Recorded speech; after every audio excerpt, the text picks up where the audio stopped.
Questions about homology are really tricky because they tend to be exercises in circular definition. What do we mean by homological organs?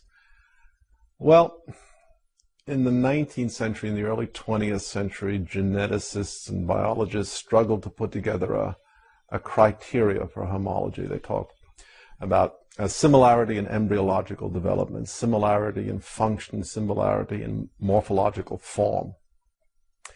That's reasonable, but a little vague, a little unclear. But what inference do you make from the fact that, say, the fin in a fish is structured in a way that's remarkably similar to the hand in a human or in a chimpanzee?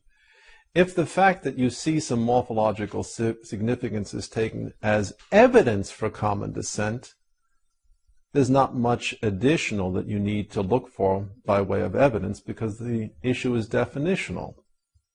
If it's not taken as evidence for common descent, what do you need to complete the inference to common descent?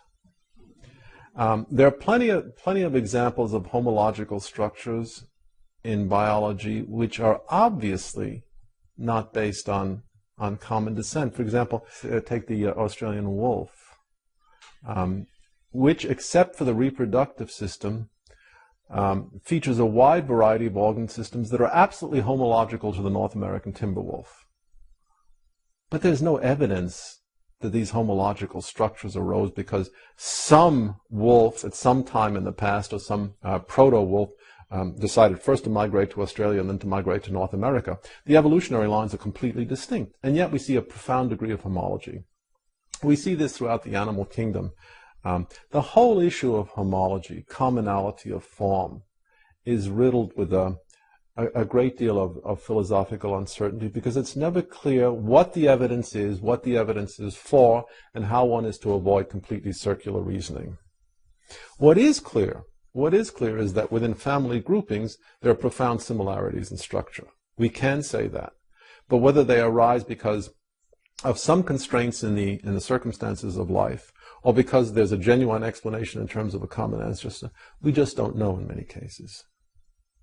The entire mammalian group of animals, for example, all of the mammals, have many, many properties in common. Why this should be, we don't know. For example, the pentapod nature of all extremities. Why is 5 preferred in the mammalian kingdom and not 7 or 13 or 52? It's an obviously interesting question. If we say that it is because the mammalian organisms were derived ultimately from fish, then we have a profound number of problems in that pectoral and pelvic girdles also obey the rule of 5. They also obey the rule of 5. Where did this constraint come from? It's not entirely clear.